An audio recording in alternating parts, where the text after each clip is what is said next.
Ok, eu gostava de começar com uma simples questão. Há questões simples, mas que as respostas são complicadas. Mas esta é simples. Quem é que daqui se considera uma boa pessoa? Quem já esteve de manhã já não vai ter assim muita piada, não é? Já sabem o desenrolar da história. Quem é que daqui se considera uma boa pessoa? Não tenham vergonha. Okay? Só o Gaspar é que é boa pessoa, aqui. Gaspar, estamos em maus lençóis, isto é gente má. Ok, há mais pessoas. Boa, fico tranquilo. E, efetivamente, quando nós pensamos numa questão deste género, a nossa tendência natural é compararmos-nos com pessoas que normalmente são más.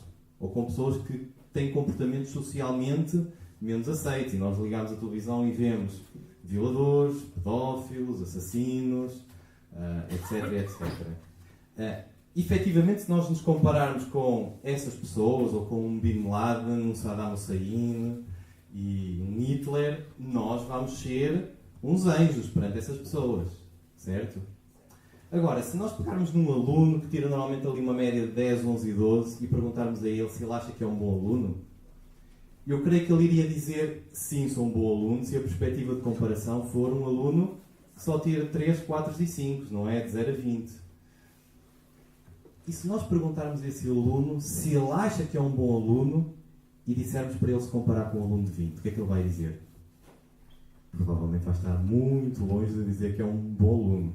Só se algo não estiver a funcionar bem na mente dele.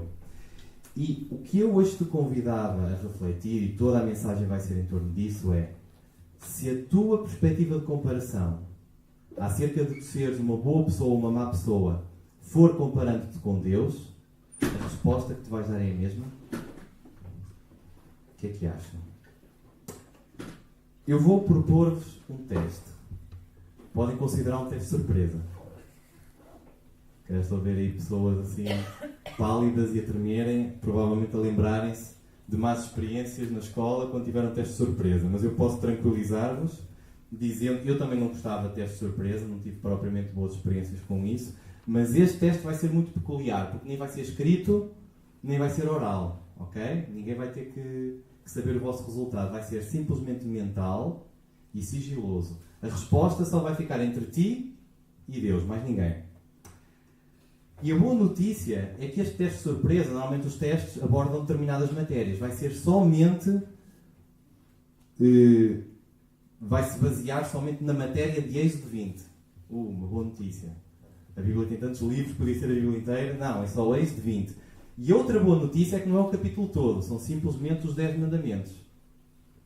Ok? Portanto, agora o teste já não é assim tão difícil. E já que estamos a falar de 10 mandamentos, quem é que sabe quais são os 10 mandamentos? Alguém sabe? Estou preocupado. Ninguém sabe os 10 mandamentos? Já que estou a ouvir este silêncio, aproveito para vos falar de uma entrevista, de um estudo que foi feito na rua, há uns tempos atrás, e em que perguntaram às pessoas na rua se elas sabiam marcas de cerveja. E as pessoas diziam tão. Eu não sei assim muitas, também não vou me arriscar. Várias marcas, diziam várias. E depois perguntaram a essas mesmas pessoas quantos dos 10 mandamentos sabiam. E ouvimos basicamente o que eu agora acabei de ouvir, ou seja, um silêncio. Mas eu sei que os irmãos sabem. Eu sei que vocês sabem. E isto é trágico, porque se eu e tu não sabemos as medidas de proteção que Deus nos indicou para tu e eu vivermos uma vida em abundância, como Jesus disse, a tua vida vai ser um desastre. E porquê? Porque é como nós conduzirmos um carro e não sabemos os sinais de trânsito. O que é que vai acontecer? Vamos chegar ali ao primeiro cruzamento e vamos colocar, assim, meio, entre aspas, doidos, e vamos ser batidos, vamos passar nas passadeiras e atropelamos pessoas, não obtemos a stops, não obtemos a semáforos, não obtemos a ultrapassagens, e no final de contas, a nossa vida, ao não seguir os mandamentos que Deus nos deixou, vamos terminar vidas amarguradas, decepcionados, frustrados com a vida, revoltados com os outros e até revoltados com Deus porque a nossa vida não deu certo.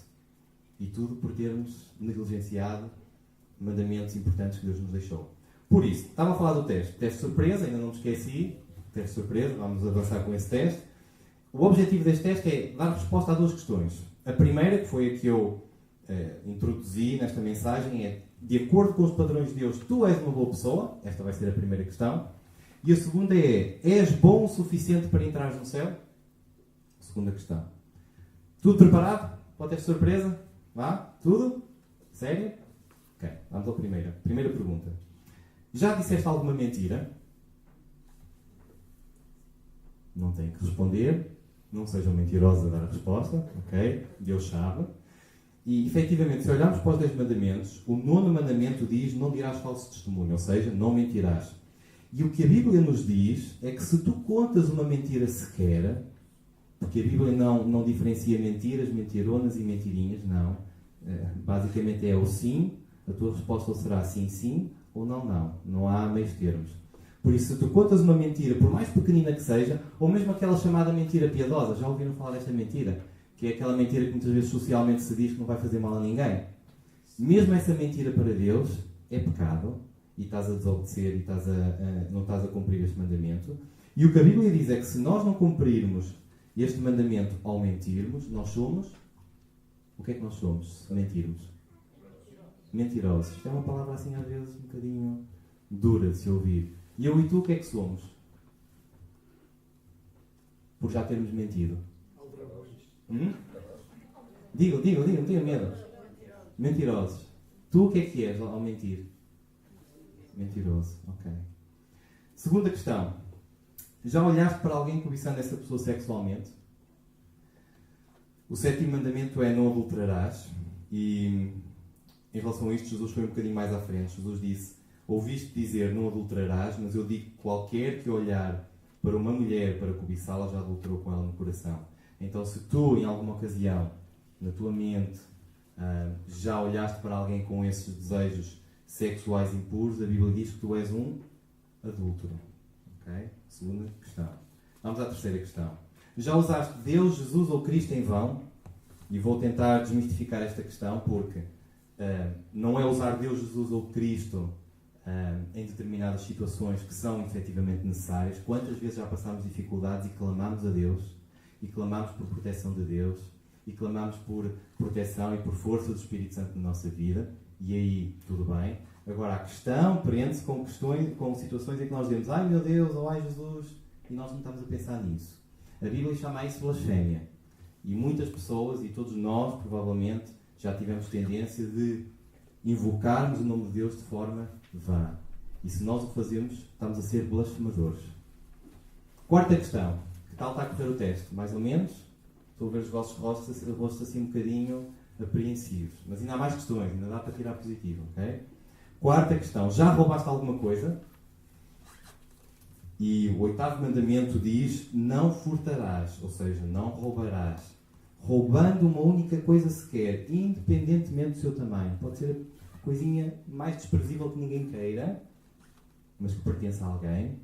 Ou pode ser simplesmente fugir aos impostos. Ou pode simplesmente pegares algo no teu trabalho que ninguém vai dar conta e ficares com aquilo para ti. Pelos padrões de Deus, ao fazeres isso, tu já és um ladrão. E muitas vezes damos a fama aos políticos, não é? De serem ladrões, porque roubam grandes fortunas. Mas de acordo com a visão de Deus, se tu fazes um pequenino roubo, tu também és ladrão, estás ao lado deles. Quinta questão.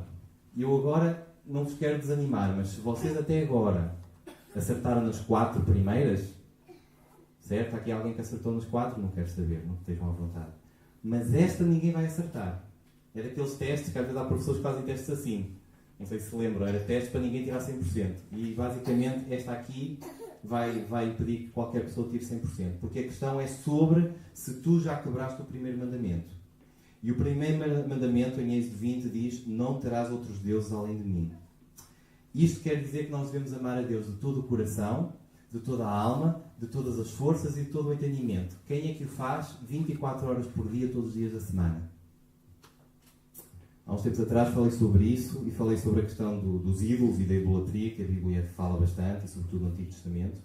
E a grande questão aqui é: se os filhos, que são maravilhosos, se os netos, que são fantásticos, ou se o trabalho que dá tanto prazer, ou se a reputação é mais importante para ti do que Deus, ao ponto da tua imaginação, da tua mente, todas as tuas forças serem canalizadas para que essas coisas assumam a peça central da tua vida, apesar de não estares a adorar nenhuma estátua, tu estás a ser idólatra. Porque o que a Bíblia diz é que o teu ídolo estão a ser estas coisas que estão a ser colocadas no lugar de Deus. Todos nós somos idólatras. Todos nós quebramos o primeiro mandamento. Dentro de nós, seres humanos, há uma tendência de buscarmos sempre algo que preencha o vazio da nossa vida. E se nós não buscarmos isso em Deus, nós vamos buscar noutras coisas. É a nossa tendência. Por isso, perante estas 5 questões, eu gostava de te perguntar: que tal está a correr o teste? Mais ou menos? Muito mal, Gaspar diz que está muito mal. Vais reprovar, ok. Mas eu tenho uma boa notícia. É que o teste ainda não acabou. Eu acho que estas questões agora daqui para a frente são aquelas questões para ver se vocês tiram positiva. Então vamos a isso. Já doaste dinheiro a obras de caridade? Já estou a ver uns sorrisos. A pensar, não, isto já não vai correr assim tão mal. Já foste voluntário em algum banco alimentar contra a fome? Mais pessoas a sorrirem. Lês a Bíblia regularmente? E atenção que aqui a Bíblia regularmente não é apenas ao domingo, mas é todos os dias. Ok? Aqui já não ouvi tantos sorrisos. Já ajudaste alguma pessoa idosa a atravessar a rua? Ok. E a outra, fazes parte ativa de algum ministério na igreja? Ok. Que tal? Que tal te correu o teste?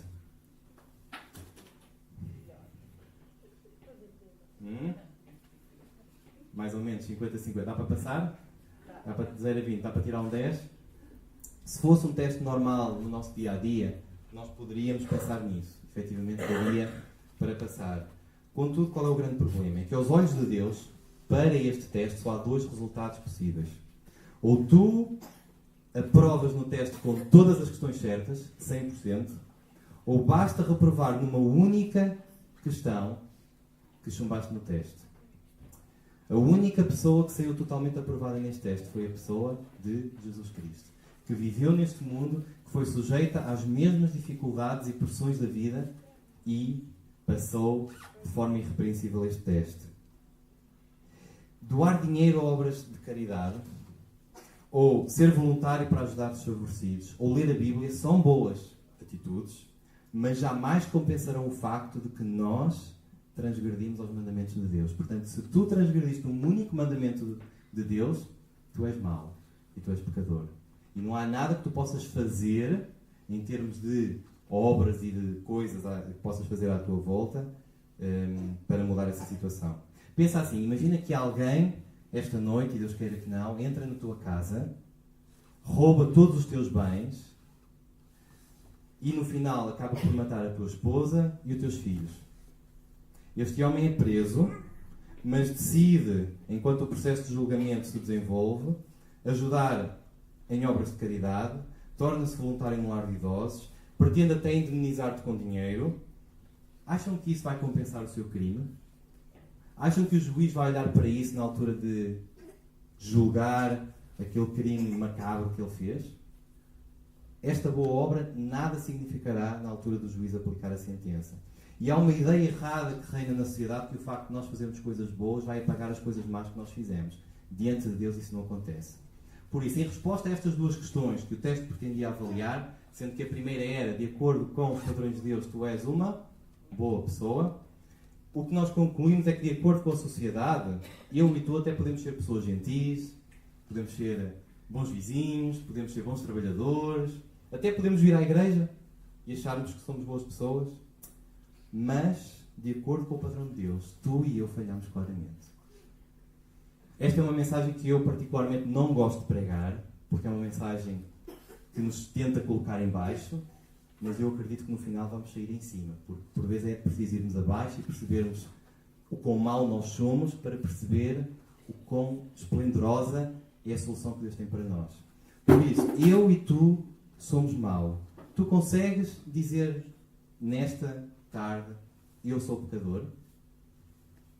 Consegues? Eu sou pecador. Eu pequei não uma vez, não 2 vezes, mas inúmeras vezes. Consegues dizer isso? Eu farto-me de pecar toda a minha vida. E perante o meu pecado, a única coisa que eu mereço é o inferno.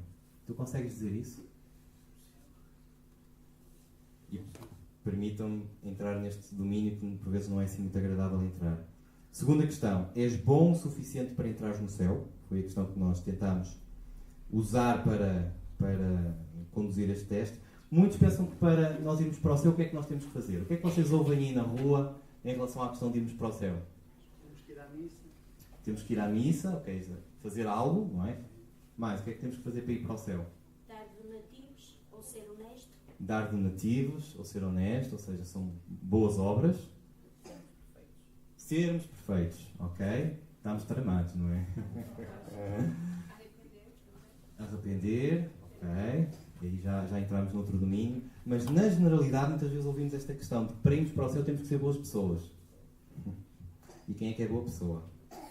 Contudo, esta é uma ideia totalmente errada. Porque se nós vamos para o céu em função de algo que nós façamos, ou seja, se o céu é a consequência de nós merecermos o céu por algo bom que fizemos, esta regra não se aplica com Deus. Sabem porquê? Porque Deus não funciona na base do merecimento. Se Deus nos pagasse de acordo com aquilo que nós merecemos, onde é que estávamos todos? No inferno. A Bíblia é clara nesse sentido. Se nós fôssemos pagos de acordo com aquilo que merecemos, eu e tu estávamos no inferno. Apocalipse 21, 27 diz: nela, e fazia referência à Nova Jerusalém, ou seja, ao céu, nunca jamais penetrará coisa alguma contaminada, nem o que pratica abominação e mentira, mas somente os inscritos no livro da vida do Cordeiro. Deus diz isso claramente. E de certa forma é coerente com Deus, porque se tu e eu decidirmos viver a nossa vida sem olhar para os mandamentos de Deus, sem querermos que Deus tenha um relacionamento connosco, o que é que acontecerá quando nós morrermos? Deus vai nos manter nesse estado. Deus vai nos manter num estado em que nós não quisermos relacionamento com Ele, e então vamos para o local que a Bíblia determina como sendo o local em que Deus não está presente. E é coerente, e é justo, como eu às vezes costumo falar com amigos, Deus até é um gentleman, porque Ele não força e nem obriga ninguém a fazer coisas que as pessoas não querem. Da mesma forma que vocês agora, nesta hora, cada um de vocês e Deus sabe o resultado do teste, poderiam pegar no teste e fazer aquilo que muitos miúdos e estudantes fazem, que é, quando têm uma má nota, esconder do encarregado de educação, ou dizer que o cão comeu o teste e que desapareceu, ou até criticar a professora porque o teste era muito difícil e não saiu a matéria que vocês estudaram, ou que estiveram doentes e não estudaram. Podem fazer o que quiserem, mas eu convidava-te hoje a não fazeres aquilo que o povo costuma dizer, que é tapares o sol com a peneira, e a confrontares e a enfrentares o resultado do teste de que eu e tu somos maus e pecadores. E de que eu transgredi um Deus que me amou e se entregou e deu tudo por mim, e mesmo assim eu continuei a transgredi-lo. Mas, e é essa a razão pela qual estamos aqui, há solução para esta realidade escura que muitas das vezes nós esquecemos na nossa vida. Há solução para isto, certo? Certo, estou a ver algumas pessoas a dizer que sim. Vamos orar, vamos pedir a direção de Deus. Pai querido, obrigado porque nesta tarde sabemos que Tu estás presente no nosso meio.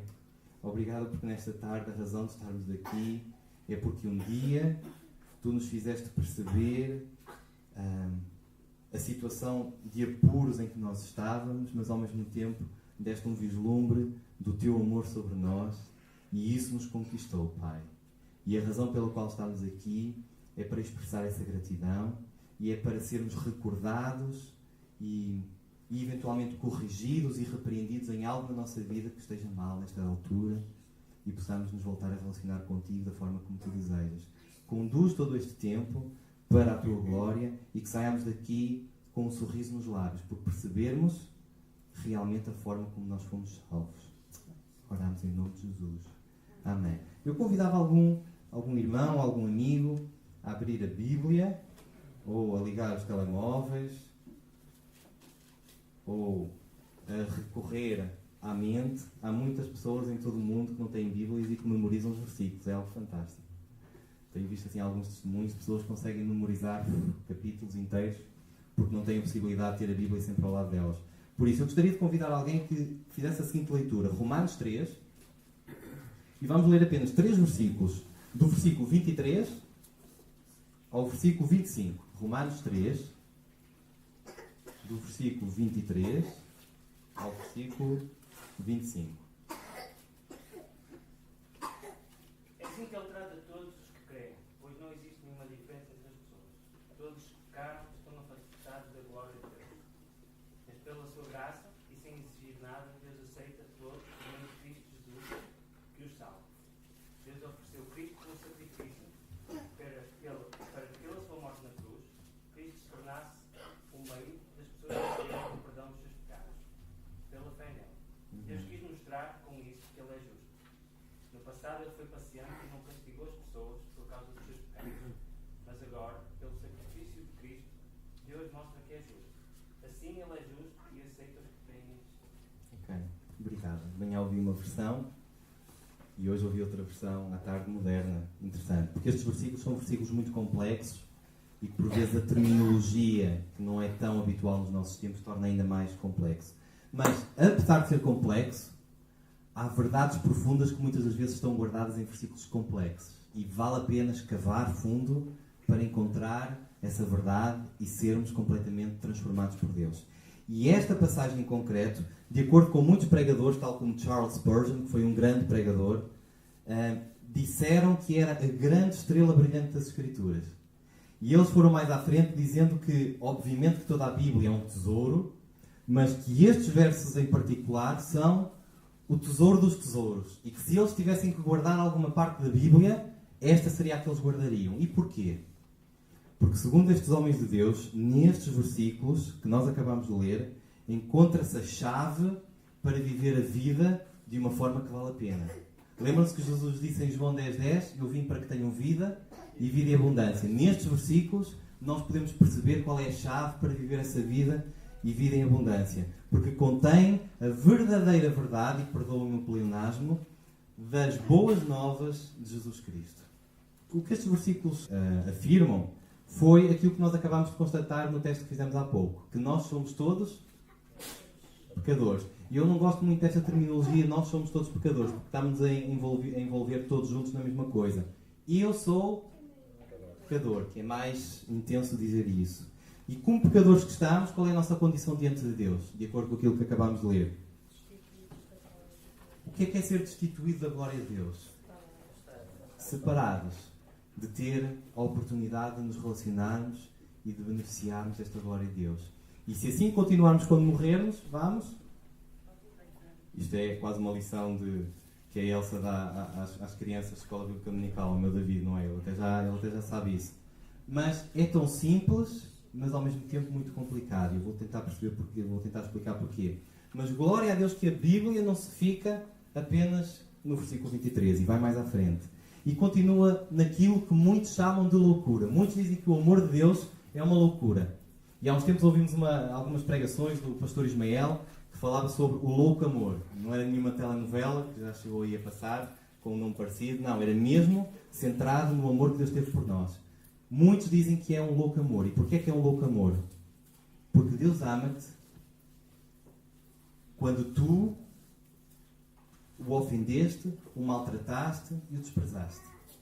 E Ele amou-te de que forma? Dando aquilo que era mais precioso para Ele. Foi a vida do seu filho. Eu, desde que fui pai, olhei para estes versículos de uma perspectiva completamente diferente.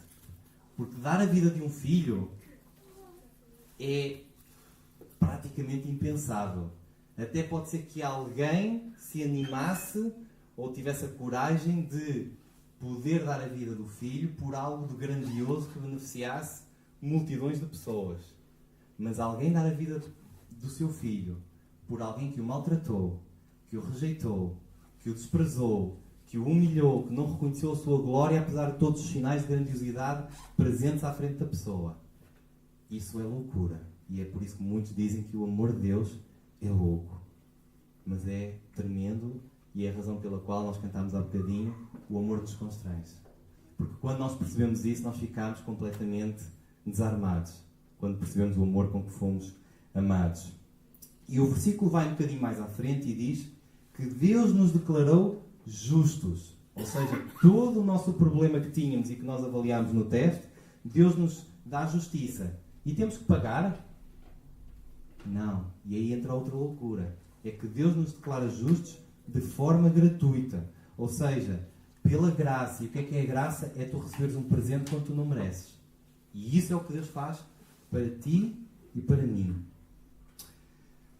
E muitos conhecem esta mensagem. Muitos já ouviram esta mensagem dezenas de vezes. Mas há uma passagem na Bíblia que me intriga e que me faz estremecer sempre que eu a leio. Que é de que um dia muitos estarão diante de Deus e dirão: Senhor, Senhor, não fizemos isto por Ti e aquilo por Ti. E o que é que Deus vai dizer? Aparta-te de mim, que eu não te conheço. Infelizmente, eu creio que há muitas pessoas que ouviram esta mensagem do Evangelho, que sabem tudo de trás para a frente, mas que um dia isso vai acontecer, infelizmente, porque nunca deram um passo em frente. É a mesma situação. Uma vez ouvi uma ilustração que me deixou fascinado em relação a isto. É a mesma coisa que estás num avião, o avião estar em queda certa, e tu saberes que nessas situações tens um paraquedas por baixo, que basta pegares no paraquedas e colocar nas tuas costas, que tens que te dirigir para a porta para que, ao sinal adequado da tripulação, possam abrir a porta e tu saltes. E muitos sabem a mensagem do Evangelho, sabem o que precisam de fazer em relação a darem um passo em frente em relação a Deus, e não fazem nada. E é como este homem sabe que o avião vai cair e sabe que o paraquedas está em baixo e não se move. E Deus está à espera que tu dês esse passo. Sabes porquê? Porque Ele deu tudo por ti. Ele fez tudo o que podia fazer por ti. Mas o passo de seguires a Jesus está do teu lado. É aí que eu digo que Deus é um gentleman. Ele não força ninguém. Ele fez tudo. Abriu o caminho, tirou todos os obstáculos. E de forma gratuita Ele pode dar este presente. E a escolha é tua. Se tu estás aqui hoje e estás em luta com essa questão, eu desafio-te a que não saias daqui com essa luta, mas entregues-te nas mãos de Deus. Como o meu filho às vezes costuma fazer, colocar-se em cima do muro, e ele precisa de sentir que eu estou à beira dele, e ele larga-se nos meus braços. E Deus espera que tu faças isso. Mas se tu já deste esse passo, e eu olho aqui para a plateia e vejo que a maior parte das pessoas aqui, provavelmente aquilo que eu conheço da vossa história, já deram esse passo, poderão estar a pensar: oh Samuel, eu já conheço o Evangelho de trás para a frente e da frente para trás. Se calhar até já conheço há mais anos que tu. Sei de cor e salteado tudo sobre o Evangelho. Por que estás a falar nisso hoje? Mas eu pergunto, com toda a humildade, será que tu já conheces verdadeiramente o Evangelho de Jesus Cristo? Ou será que o entendimento que tens das boas novas que Jesus fez por ti é ainda muito limitado? E a questão que eu te estou a colocar, eu coloquei a mim há vários anos atrás. E ainda bem que eu coloquei, porque se não tivesse colocado, provavelmente o destino eterno seria outro. Esta é uma questão muito importante, porque se tu e eu entendemos o poder prático do Evangelho na minha e na tua vida, a tua vida vai ser completamente diferente. Tu podes tentar preencher o vazio da tua vida, mesmo sendo cristão, com boas obras ou fazendo atividades que os outros te apreciem e tu sentes-te bem com isso. Podes até tentar preencher o vazio da tua vida vindo à igreja e fazendo coisas boas, mas esse vazio vai continuar sempre a existir. Porquê? Porque enquanto fizeres 1001 coisas, mas Deus não estiver nesse centro, enquanto fizeres 1001 coisas e o Evangelho e a mensagem do Evangelho não preencher verdadeiramente o teu vazio, tu vais te sentir sempre vazio. Há um teólogo que se chamava Blaise Pascal e ele dizia que há um vazio no coração do homem do tamanho de Deus. E porquê? Porque somente a compreensão genuína daquilo que Deus fez em ti, por meio de Jesus Cristo, te vai satisfazer completamente. Não há nada mais. E há uns tempos falamos sobre isso. Não há nada mais. Por isso eu volto a colocar a mesma questão. Será que compreendes genuinamente a mensagem do Evangelho?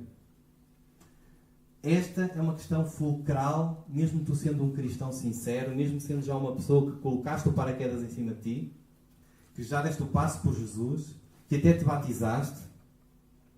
Esta é uma questão importantíssima, porque muitos que já fizeram isto continuam à busca de motivação e força na vida cristã. É um paradoxo.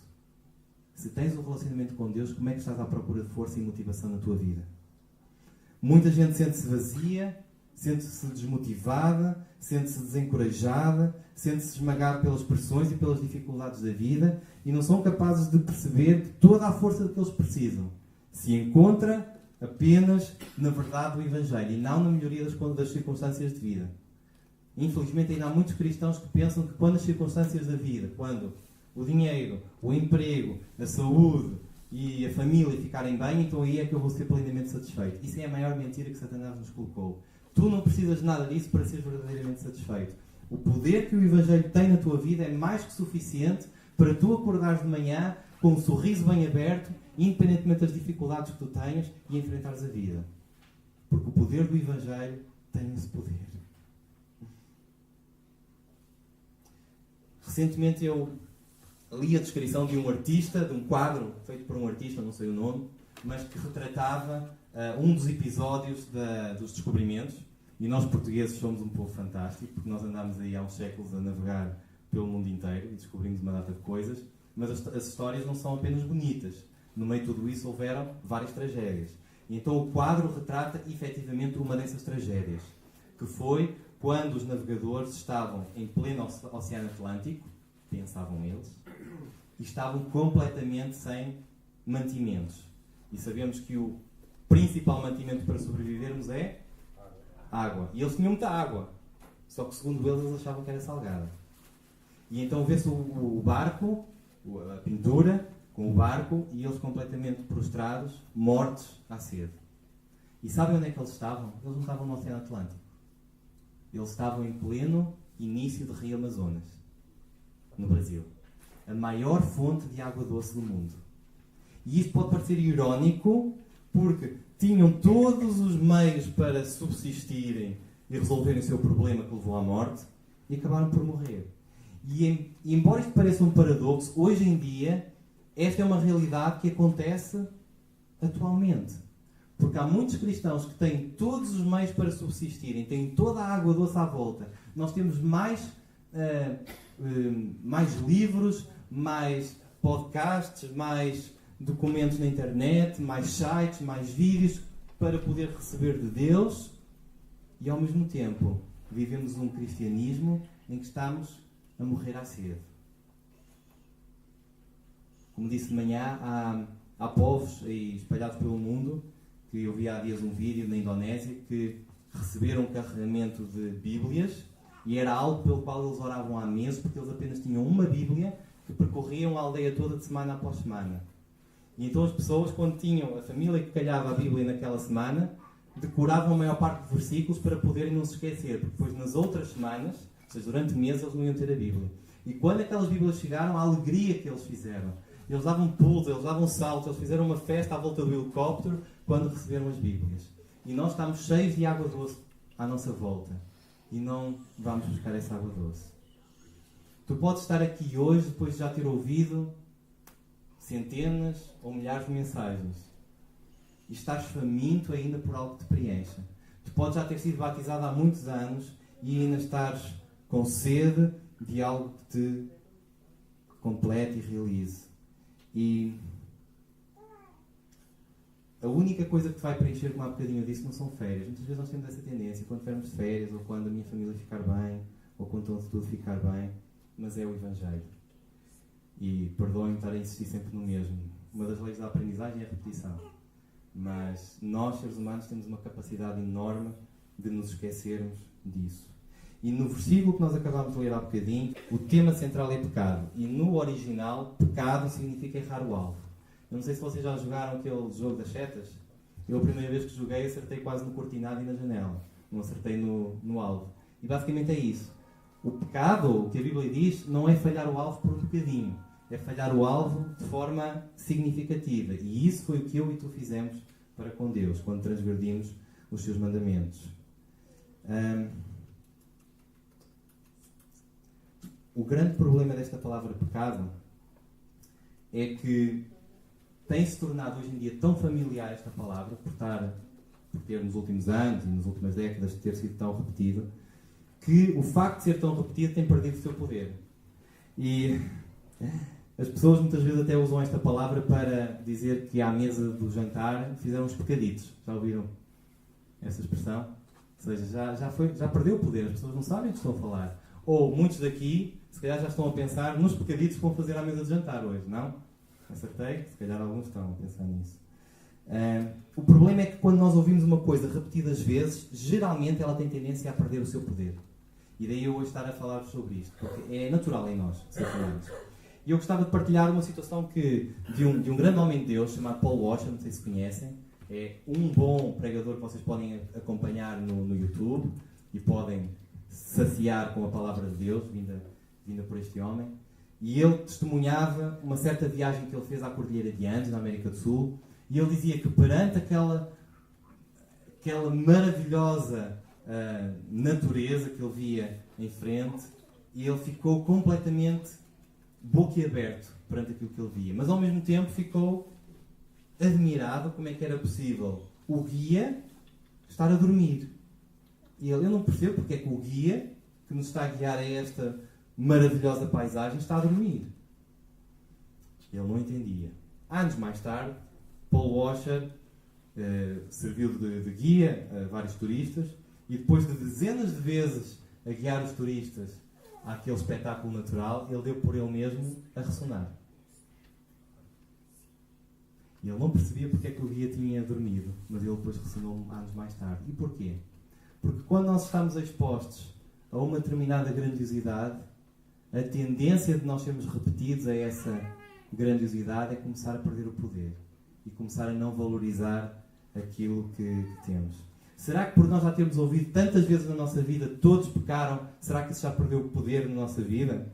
Nós não temos consciência do quanto temos pecado, da mesma forma que um peixe não tem consciência do quanto está molhado. Acham que os peixes têm consciência do quanto estão molhados? Eu acho que não. Eles têm água à volta deles a vida toda. E nós estamos rodeados por pecado. Nós somos concebidos em pecado, segundo a Bíblia. Nós nascemos em pecado e nós não fazemos outra coisa ao longo da nossa vida do que passar a semana a pecar. Apesar de ouvirmos cada vez mais uma psicologia diferente, de que não é bem assim, de que nós até somos bons, e não vou entrar por aí. Um bom exemplo para perceber isto são os meus filhos. Eu vou usar os meus filhos e não vou generalizar. Se eu e a Paulinha não lhes dermos educação, eu acredito que daqui a 10 anos o David e o Daniel seriam criminosos. Porquê? Porque ninguém lhes ensinou a mentir, ninguém lhes ensinou a bater um no outro, ninguém lhes ensinou que eles têm que emprestar, que não podem reter para eles, ninguém lhes ensinou que eles não podem empurrar-se um ao outro, que não se podem ferrar um ao outro. Ninguém lhes ensinou isso. Isso está dentro deles. E a razão pela qual eu e tu estamos sujeitos a esta gravidade do pecado é porque a Bíblia o diz e porque a realidade à nossa volta é evidente. Atualmente, muito do que se lê, efetivamente, na psicologia moderna, como eu falava há pouco, e a psicologia moderna tem coisas muito boas, é de que tu deves sentir-te bem com quem tu és. Mas nesta altura do campeonato, estou quase a terminar, tu já te apercebeste que hoje não é esse o meu propósito. O meu propósito, e aquilo que Deus colocou no meu coração, é que tu saias daqui a sentir-te mal com quem tu és. Mas isto tem um benefício, e já vamos chegar aí. O objetivo é tu saíres daqui com essa convicção plena de que eu sou mau e pecador e a única coisa que mereço é o inferno. E sabem porquê? A mesma coisa com um doente chegar ali à unidade da Elsa, lá no Hospital Santo António, e dizerem que ele tem uma crise hepatobiliar, sei lá, uma cirrose ou algo do género, e dizerem que ele precisa de ser intervencionado com urgência, e ele dizer, não tenho nada, eu estou bem. E querer esconder a dura realidade que é de que ele está doente. Mas enquanto ele não admitir o quão doente está e o quanto precisa de ajuda, ele nunca vai ser curado. O Evangelho só vai ter impacto na tua vida quando tu perceberes o quão mau és, o quão pecador és e o quanto tu mereces o inferno. Alguns poderão dizer, ó Samuel, mas Deus é amor. E no final, o amor vai superar tudo o resto de mal que eu tenho.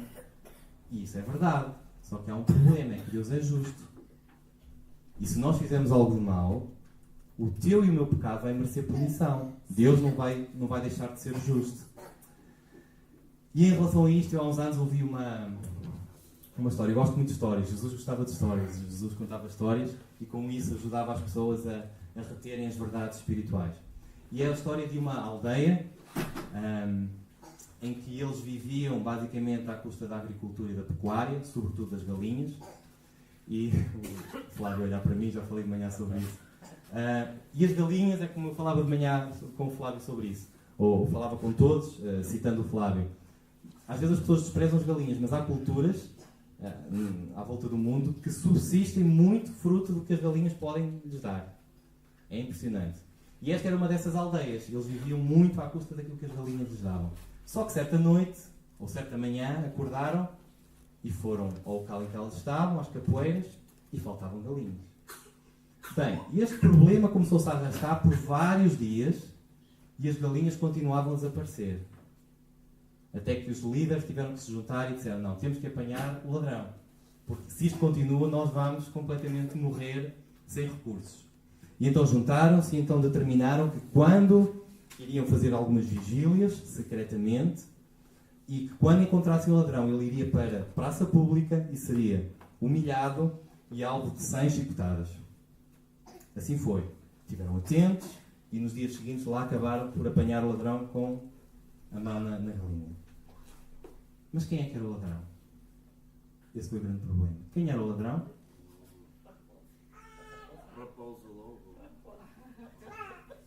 O ladrão, sabem quem era o ladrão? Era o filho do líder da aldeia. O filho do líder da aldeia era o ladrão. E o líder da aldeia, apesar de ter ficado decepcionado com o seu filho, até ofendido por aquilo que ele tinha feito, até pela sua reputação como líder, tentou a todo custo revogar aquela lei de que quem fosse apanhado iria ser humilhado em praça pública. Mas ele não podia fazer isso. Ele era o líder da aldeia. E ele tinha que aplicar a justiça. Chegou o dia da condenação. Chegou o dia do castigo. E o rapaz é obrigado a ir para a frente, tiram-lhe as roupas, colocam-no bem no centro, todas as pessoas da aldeia à volta, amarram-no a um poste e começam a preparar os chicotes. Quando, de repente, todas as pessoas ficam admiradas quando veem o líder da aldeia a ir em frente, a desamarrar o filho, a vestir o filho, e ele próprio começa a tirar as roupas e coloca-se no meio, na zona do poste onde iria ser castigado. E recebeu as 100 chicotadas. O que Deus fez por ti e por mim através de Jesus Cristo foi a mesma coisa, ou de certa forma, algo semelhante ao que este homem fez. Tu merecias receber as 100 chicotadas, tu merecias o inferno, tu merecias ser desprezado e humilhado por tudo aquilo que tu fizeste, e Deus fez isso entregando Jesus no teu lugar. Deus fez isso. E esta é uma das verdades mais tocantes do Evangelho, que provavelmente tocou a ti anos antes e que te fazem estar aqui. Ou se tu ainda não conheces, pode ser uma forma de tu perceberes o quão grande e o quão grande é o amor de Deus por ti. Nunca houve ninguém, nem nunca haverá alguém que te ame como Deus te ama. E não foste tu que amaste primeiro a Deus, mas foi Ele que amou-te primeiro. E a própria Bíblia diz em Romanos: porque Cristo, quando nós ainda éramos fracos, morreu a seu tempo pelos ímpios. E dificilmente alguém morreria por um justo, pois poderá ser que pelo bom alguém se anima a morrer. É verdade. Mas Deus provou o seu próprio amor para connosco pelo facto de ter Cristo morrido por nós, sendo nós ainda pecadores. O amor de Deus é incomparável e é magnífico. E tu podes passar toda a tua vida a tentar perceber o amor de Deus e nunca vais conseguir medir a largura, o comprimento, a altura e profundidade do amor de Deus, porque é impossível.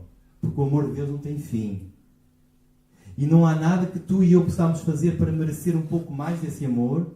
E não há nada que eu e tu possamos fazer que nos leve a merecer menos desse amor. Deus é a melhor coisa que tu podes experimentar nesta vida, sem sombra de dúvidas. E não há nada melhor, nada mais intenso e nada mais durável do que tu decidires viver a tua vida com Deus. Há uns anos atrás aconteceu algo que marcou a história da humanidade, apesar de algumas pessoas tentarem negar, que foi o Holocausto. E em plena Segunda Guerra Mundial conta-se a história de um judeu que a sua vida foi profundamente marcada por uma situação que ele experienciou nesse campo de concentração. E o que aconteceu foi que os nazis eram muito cruéis, porque quando havia o prevaricar de alguma lei que eles determinavam, eles eram cruéis porque eles não castigavam a pessoa que prevaricava. Eles pegavam em 10 pessoas aleatórias e colocavam-nos na câmara de gás para serem executados. E um certo dia aconteceu isso, um homem prevaricou e foi colocado de lado e disseram-lhe: olha, agora tu vais ver 10 pessoas a morrerem por causa daquilo que tu fizeste. E eles começaram aleatoriamente a chamar uma a uma, até que chamaram um dos homens, que começou a esbracejar, que começou a resistir, que começou a dizer que não podia ser ele, porque tinha uma família, tinha uma esposa, tinha filhos que precisavam dele, e que ele não podia de forma alguma morrer. E quanto mais eles bracejavam, mais eles o espancavam, mais eles o maltratavam e arrastaram pelo chão até chegar ao local da execução. E quando estavam prestes a entrar na câmara de execução, levanta-se um idoso, um judeu, e diz aos nazis: eu vou morrer no lugar daquele homem. Esse idoso sentiu-se tocado, provavelmente pela situação desse homem, e achou que provavelmente a sua vida já não teria muitos mais anos, e dispôs, como a Bíblia diz, há pessoas que até se dispõem a morrer por outras, a morrer por esse homem. Este judeu, anos mais tarde, foi libertado, e consta-se pelos testemunhos que ele não passou um único dia sem falar aos outros de que ele só estava vivo, porque um homem idoso, que ele nem sabia o nome, morreu no lugar dele. Esta história pode ser apaixonante, mas sabem porque é que a história de Deus ainda é mais apaixonante? Porque este homem idoso morreu por alguém que ele viu que valia a pena morrer. E Jesus morreu por alguém que, se eu estivesse no lugar de Jesus, não morreria. Porque nós ofendemos e maltratamos a Deus mesmo apesar dos sinais de grandiosidade. E Deus ama-te com esse amor. Deus tomou o teu lugar para que tu hoje vivas. E a minha pergunta, para terminar, é: tu tens este sentimento de gratidão? Da mesma forma que este judeu não passou um único dia sem dizer aos outros que a razão de estar vivo foi aquilo que aquele homem tinha feito. E, infelizmente, nós temos a tendência, a nossa mente fixa o quê? As coisas boas ou as coisas más? Nós fixamos as coisas más. O que os outros nos fazem de mal, guardamos aquilo como pedras para depois atirarmos e esquecemos as coisas boas.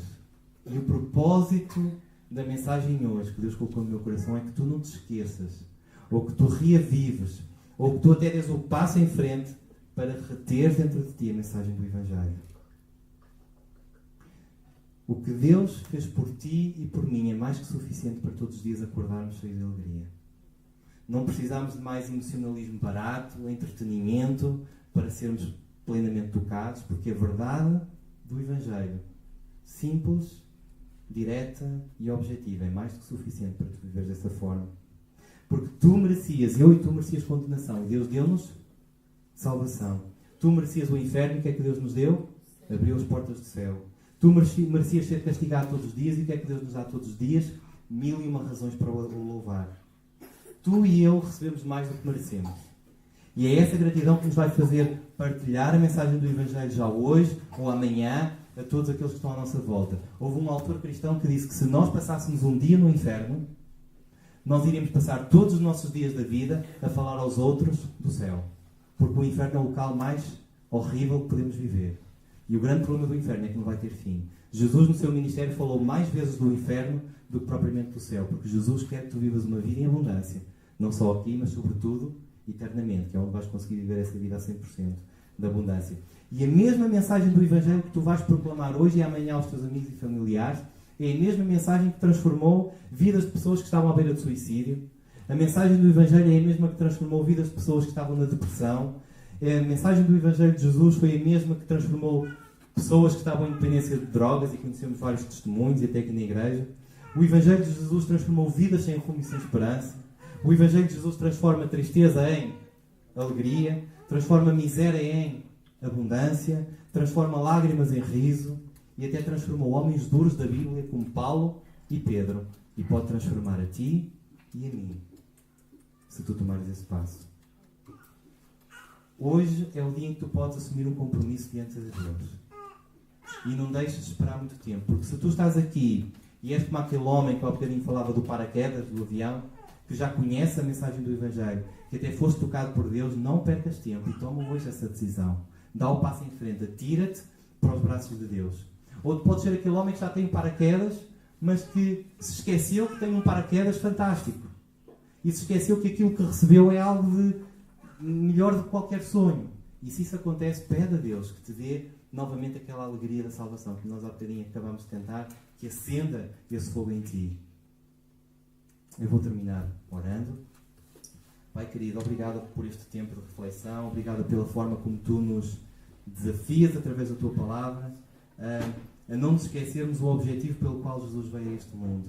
Obrigado porque toda a Bíblia é uma narração que aponta para a pessoa de Jesus e para a obra que ele fez por nós. Obrigado porque, apesar da nossa rebeldia, tal como vemos na Bíblia, do povo de Israel, apesar dessa rebeldia, dessa obstinação e dessa dureza de coração, tu nos amaste com um amor que nunca ninguém nos vai amar, Pai. E nesta noite, neste final de tarde, eu te peço por todas as pessoas que estão aqui, Pai. Tu conheces melhor até do que as próprias pessoas o seu coração.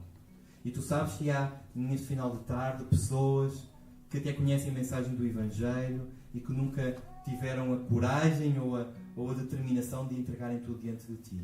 E se isso é o caso, que tu possas, com o teu Espírito Santo, incomodar essas pessoas e permitir que essas pessoas tomem a decisão mais importante da sua vida, que vai mudar a vida aqui, mas acima de tudo eternamente. E eu oro também por todos nós que te conhecemos e que já experimentámos o teu poder e o teu amor nas nossas vidas e que tão frequentemente com as pressões e dificuldades da vida nos tendemos a esquecer do tesouro que temos dentro de nós. Eu oro para que hoje seja um dia de compromisso e que possamos valorizar e não nos esquecermos do bem que recebemos e que veio de ti, do dom gratuito que veio de ti, e que isso nos injete com toda a alegria e determinação para falar aos outros e para enfrentarmos as dificuldades da vida com um sorriso, Pai. Obrigado porque tu nos amaste. Obrigado porque tu olhaste para nós e não nos viste simplesmente com o nosso pecado, mas viste para além do nosso pecado e viste que éramos pessoas que precisavam desesperadamente de te conhecer. E obrigado porque conhecer-te é a experiência mais formidável que nós temos nesta vida, Pai. E obrigado porque isso não vai terminar, porque eternamente nós vamos estar face a face contigo. Oramos em nome de Jesus. Amém.